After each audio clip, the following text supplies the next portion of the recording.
sur Crime Story, votre rendez-vous, le rendez-vous d'Alfred Hitchcock, raconté par Serge Sauvion.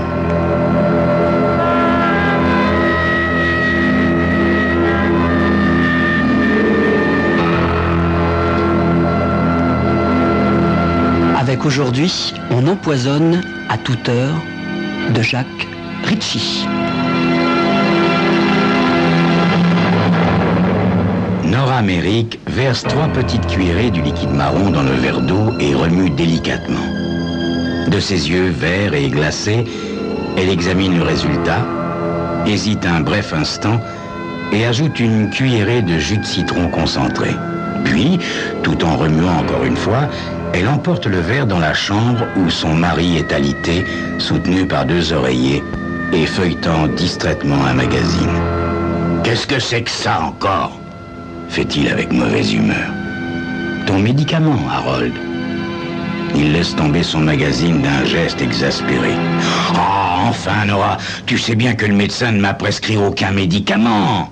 Il a dit que tout ce dont j'avais besoin, c'était de 2 jours de repos et de tranquillité. De tranquillité, tu m'entends, Nora? Alors, s'il te plaît, laisse-moi lire en paix. Tu veux bien ?» Harold aurait aussi bien pu n'avoir rien dit. Le beau visage de Nora garde la même expression de calme obstination. Elle pose le verre sur la table de chevet et remonte au passage les couvertures de son mari. « Ça ne te fera pas de mal, tu sais, » dit-elle. Harold regarde alternativement le verre et sa femme d'un air des plus sceptiques. « Peut-être, Nora. Mais comment peux-tu savoir que ça me fera du bien ?»« J'en suis certaine, c'est tout. » Décidément, pense Nora, les hommes sont tous les mêmes, de grands enfants. Dès qu'il s'agit d'avaler un comprimé ou une potion quelconque, les voilà qui font des caprices, les voilà qui deviennent méfiants. Pour un peu, ils en trépigneraient de colère. Bill était déjà comme ça. Jérôme aussi d'ailleurs, surtout Jérôme. Harold saisit le verre avec un froncement de nez dégoûté. « Qu'est-ce que t'as bien pu mettre là-dedans ?»« Du jus de citron. »« Ouais, mais avec quoi ?»« Eh bien, le médicament en question. » Harold a un sourire sarcastique. « Encore une de tes recettes maison, je suppose. Une de celles que tu tiens de ta grand-mère. Qu'est-ce qu'elle faisait déjà, ta grand-mère? Diseuse de bonne aventure ?» Mercière, Harold. Grand-mère était mercière. J'ai bien dû te le dire au moins 10 fois. Enfin, voyons, qu'est-ce que tu as aujourd'hui? Harold observe attentivement sa femme. Je te trouve le visage un peu rouge, ma chérie. Je parie que t'as attrapé la grippe, toi aussi. Tu devrais penser à prendre ta température. Nora se passe le revers de la main sur le front. Mais oui, c'est vrai, il est un peu chaud. Pourtant, elle n'est jamais malade, elle.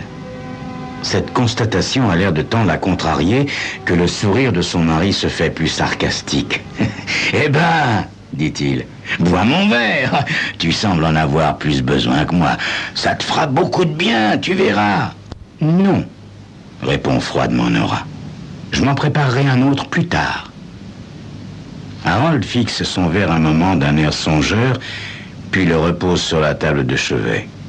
Réflexion faite, je le boirai tout à l'heure. Nora est sur le point de dire à son mari de ne pas se conduire une fois de plus en sale gosse, mais elle se retient juste à temps. En heurtant Harold de front, elle ne parviendrait à rien.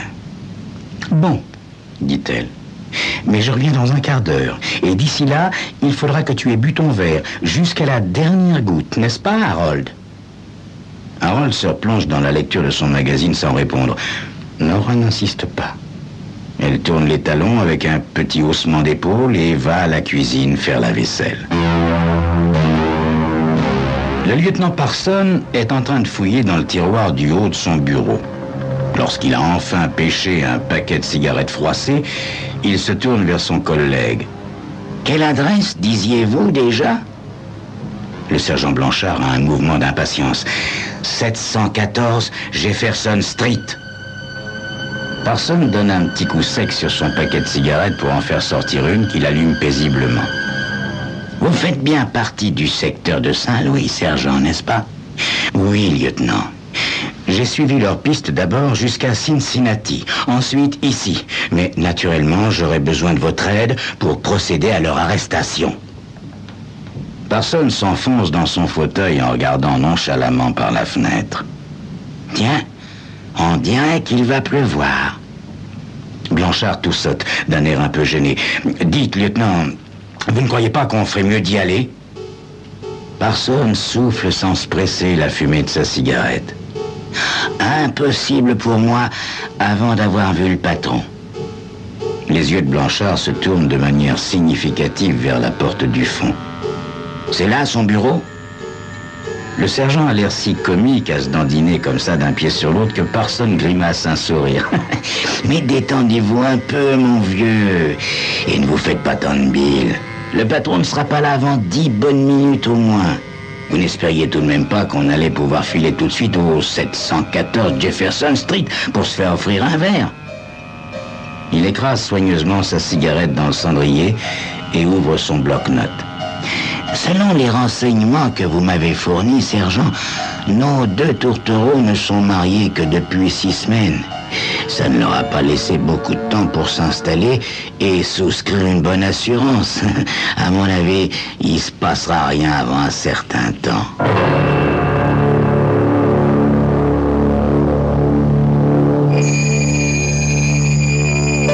Vous commencez à avoir une idée de ce qui se passe dans la tête de la jolie Nora et aussi dans la tête du sergent Blanchard. Alors, lequel des deux prendra l'autre de vitesse? C'est ce que vous saurez dans quelques instants.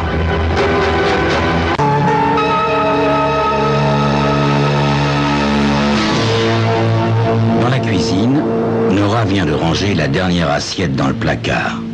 Puis, de son pas silencieux, elle retourne dans la chambre.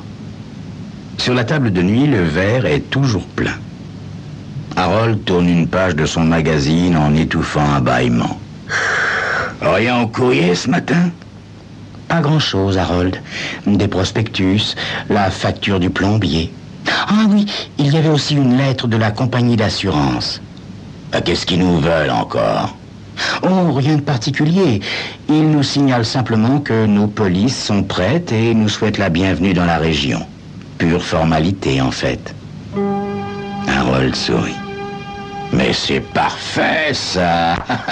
Sais-tu, ma chérie, que maintenant, je vaux 200 000 $. Ne dis pas ça, fait précipitamment Nora. Harold se croise les mains derrière la tête et s'étire paresseusement. Décidément, je comprendrai jamais rien aux femmes. Je te parle de 200 000 $ et toi, tu prends un air lugubre. Pourtant, une somme pareille, ça doit te donner une sacrée impression de sécurité, non? Oui, pense Nora. Une impression de sécurité. Quand on y réfléchit, l'argent est bien la seule chose sur laquelle on puisse vraiment compter. Bill lui avait laissé 80 000 $ et Jérôme 100 000. Son regard glisse à nouveau vers le verre. Voyons, Harold, ton médicament. Faudra-t-il que je reste ici jusqu'à ce que tu te décides enfin à le boire? Bon, bougonne Harold. Dans 1 minute, alors. Nora se dirige vers la porte, mais au moment où elle pose la main sur la poignée, elle se retourne vers Harold avec un froncement sévère des sourcils. Je te donne 10 minutes pour vider ce verre, Harold. 10, tu m'entends? Pas une de plus. Dans la cuisine, Nora porte à ébullition une casserole d'eau salée, puis ouvre un paquet de spaghettis. Mais au moment de les plonger dans l'eau, elle se ravise et en remet la moitié dans leur emballage. De toute façon, Harold n'a pratiquement plus d'appétit depuis 2 jours. Elle jette un coup d'œil du côté de la chambre dont elle a laissé la porte entrebâillée. De là, elle peut surveiller Harold. Il s'est levé et lui tourne le dos. Nora n'est pas vraiment surprise en voyant Harold prendre le verre, s'approcher à pas feutrés du pot de bégonia posé sur le rebord de la fenêtre et arroser délicatement la plante avec le liquide marron. Puis il s'en met au lit et reprend son magazine en riant sous cape. Oh, le sale gosse, marmonne Nora entre ses dents serrées. Oh, le sale gosse. Mais ça ne se passera pas comme ça. Elle sort du placard un verre propre, le flacon de médicaments et le concentré de jus de citron.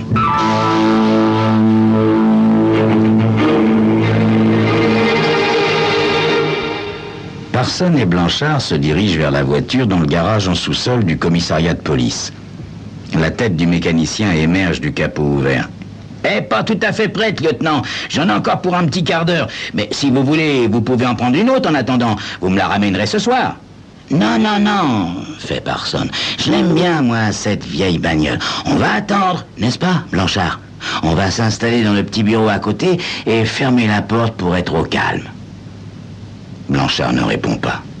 S'il avait dit un mot, un seul, il aurait explosé de rage. Non, mais c'est trop injuste à la fin. Il a trimé jour et nuit pour réunir ses renseignements. Depuis un mois, toutes ses soirées libres, tous ses week-ends y sont passés. Bon, d'accord, côté preuve, c'est un peu léger. Mais il est sûr d'avoir raison. Il est prêt à parier n'importe quoi. Et cet idiot de Parson qui se balance tranquillement sur sa chaise en faisant des ronds de fumée. Mais qu'est-ce qu'il attend, celui-là, hein? Qu'est-ce qu'il attend? De se retrouver avec un cadavre de plus sur les bras? Au bout de 5 minutes, Blanchard n'y tient plus. Je vois pas pourquoi on peut pas prendre une autre voiture.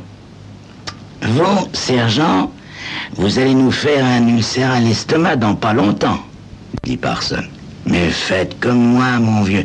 Prenez la vie comme elle vient, vous verrez. C'est tellement plus agréable. Blanchard regarde ostensiblement sa montre, puis se met à faire les 100 pas dans la pièce. Enfin, le mécanicien ouvre la porte. « Ça y est, lieutenant, elle est prête !» Une fois au volant, Parson met le contact et manœuvre le véhicule vers la sortie avec une lenteur dont Blanchard jurerait qu'elle est délibérée.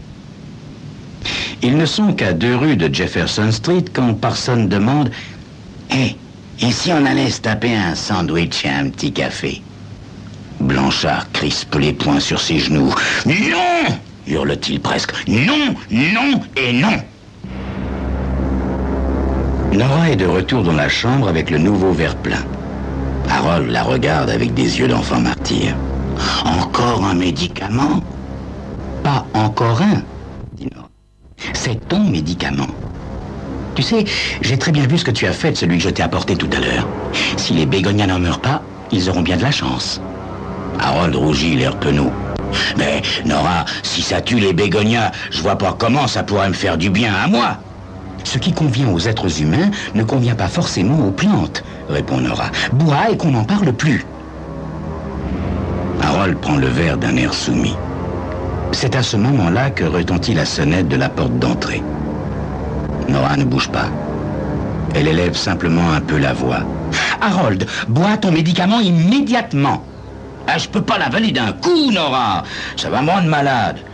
Tu veux bien aller ouvrir ?» Nora hésite, puis lui reprend vivement le verre. « Je ne tiens pas à ce que tu t'en serves encore pour arroser les plantes dès que j'aurai le dos tourné. Je l'emporte. » 5 minutes plus tard, elle est de retour. « Qui c'était ?» demande Harold. « Oh, un représentant. Je m'en suis débarrassé. » Harold saisit à contre-cœur le verre que Nora lui tend une fois de plus. Il goûte et fait une horrible grimace. « Ah, c'est pas bon, c'est amer, oh là là, c'est amer !» Nora se croise les bras et attend. Comme Harold comprend qu'elle est bien capable de garder la même position toute la nuit s'il le faut, il se résigne. Il boit lentement et en se pinçant le nez. Finalement, il rend le verre vide à Nora. « Là, j'espère que t'es satisfaite. »« Oui, » dit Nora avec un sourire. « Et maintenant, essaie de te reposer. » Vers 3 heures de l'après-midi, Nora répond à un nouveau coup de sonnette. Sur le seuil de la porte, 2 hommes l'examinent sans rien dire. Puis le plus âgé des 2 demande poliment « Vous êtes bien Madame Merrick ?» Nora fait signe que oui. Alors tous 2 lui présentent leur plaque de policier. « Nous voudrions vous parler un instant, Madame Merrick. » Nora jette un coup d'œil inquiet par-dessus son épaule, mais ouvre toutefois la porte un peu plus largement. « Je vous en prie, » dit-elle, « mais ne parlez pas trop fort. Mon mari se repose. Il a la grippe et il n'a pas très bien dormi la nuit dernière. »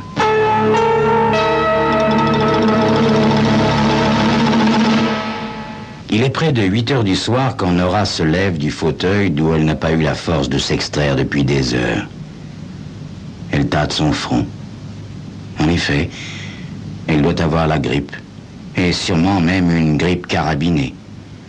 Elle se dirige d'un pas pesant vers la cuisine et sort un verre du placard, le remplit d'eau, puis ajoute 3 cuillerées du liquide marron de la petite fiole et du jus de citron concentré.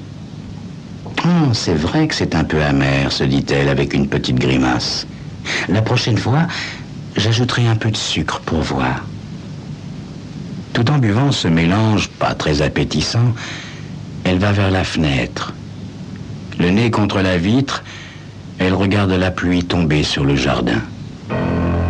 Bill, son premier mari, est mort d'une pneumonie diagnostiquée trop tard. Jérôme, le second, s'est tué dans un accident de la route en heurtant un peuplier un soir d'orage. Et voilà que la police vient d'emmener Harold pour l'interroger à propos d'une histoire ridicule selon laquelle il aurait empoisonné ses 2 précédentes épouses. Nora vide son verre et va le reposer sur la table avec un profond soupir. Décidément, se dit-elle, décidément, le mariage ne me réussit vraiment pas.